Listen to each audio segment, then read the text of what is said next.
Let me tell you a story about a student who had it all, but then lost it all. Once upon a time, there was a student. This student had a problem.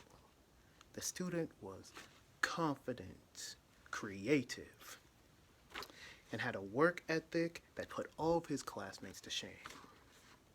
Despite the student's positive capabilities, they faced one huge flaw that could jeopardize their whole future within a classroom.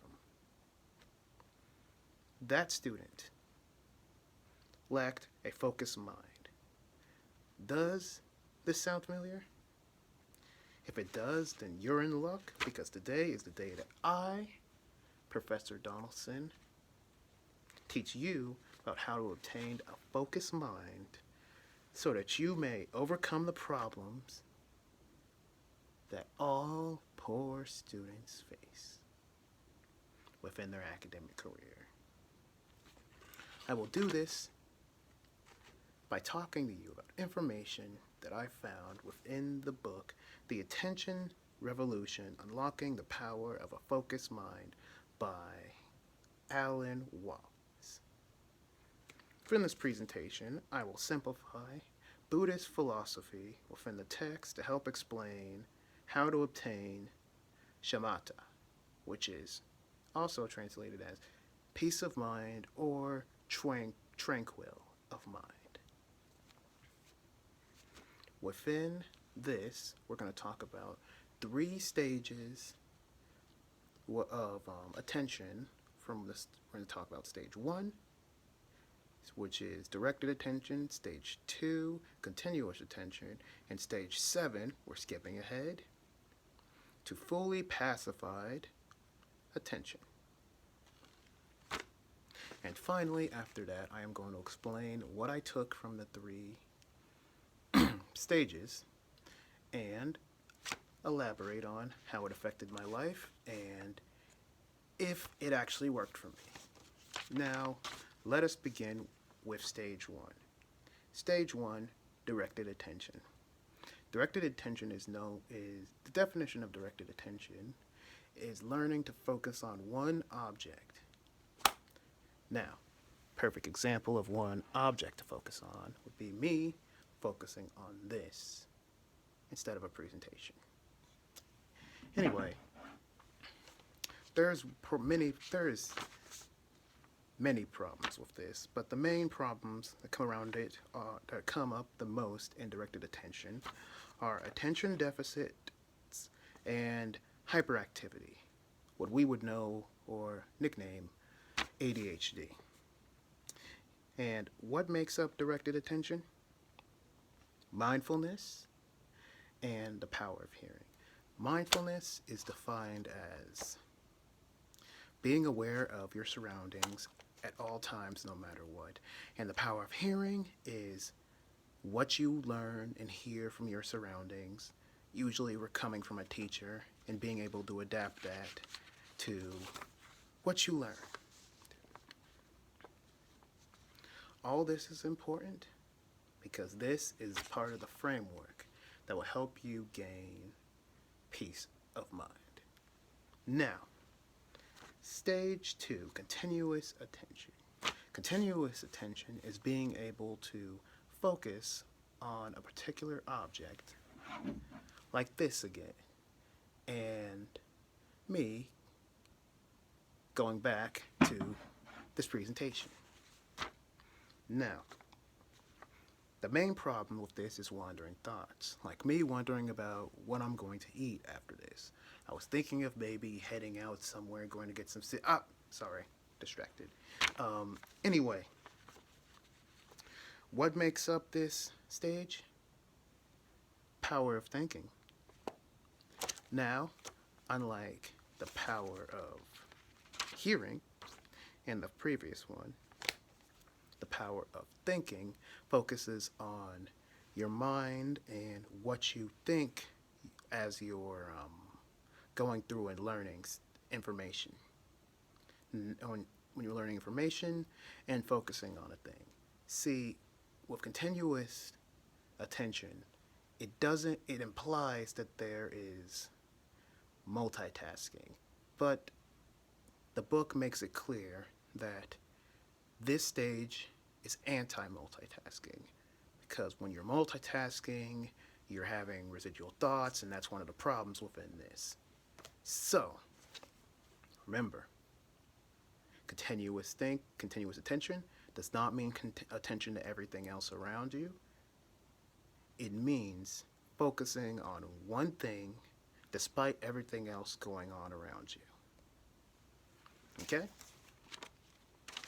Now, this is important because, as I mentioned before, without the ability to anti-multitask, you will be distracted at all times, especially when trying to complete lesson plans, homework, dinner, whatever you're doing. It applies to almost everything. And finally, stage 7. Like I said, we're skipping quite a bit. We're skipping to the peak after going through all these other stages. Fully pacified attention. Now, to define fully pacified attention, we must define pacify. Pacify essentially means to calm and to be tranquil, just like what is mentioned in the beginning of this presentation. If your attention is tranquil, distractions will go in one ear and out the other.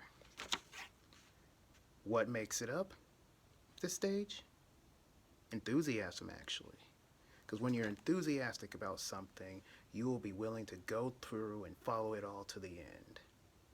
And after you got this far and you don't find yourself not getting as distracted as you were, you'll know that continuing this path will lead you to absolution, which is freedom from pain, frustration, and everything else. And the best part about this stage is that it's the peak of the journey, and everything else is going downhill, and you could just cake off running. Just make sure not to fall. Like I said, the problems are subtle distractions, but by this time, they'll be in one ear and out the other. Now, I took 3 things from this for stage 1. I took the idea of the breathing exercises, which help calm your soul. Talks about breathe in, breathe out. However, when I talked about this is something I could implement in stuff like sports, when I'm frustrated, angry. I adjusted it because the original 24 minutes limit that it gave me was a little awkward, so I adapted it. But overall, it worked. So it worked well enough, so if I were to grade it, I give it a B+. The second part I took was the overall meaning of continuous, for on stage 2, was the continuous intention was the anti-multitasking problem. With anti-multitasking, well, with the knowledge of anti-multitasking, I know that multitasking isn't a good thing. If you can do it, good for you, but you're making it harder for yourself to have attention on one thing and get one thing done.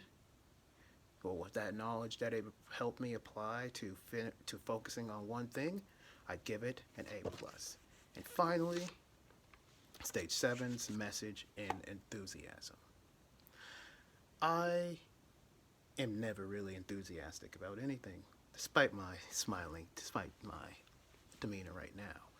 However, with what I learned from this and what it's taught me about how once I've done what I need to be done and I'm at the peak of my journey, I'll know that once I get there, I can just go straight through.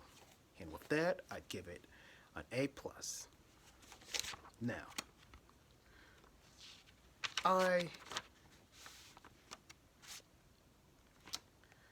overall, we went through stage 1, 2, and 7 of the stages. In stage 1, you learned about direct attention. You learned about... Sorry, something in my throat. In stage 1, you learned about directed attention. In stage 2, you learned about continuous attention. In stage 7, you learned about pacified attention. Now that I've shared with you how I've achieved my version of a focused mind, it is up to you to achieve a focused mind on your own. Sayonara, and peace be with you.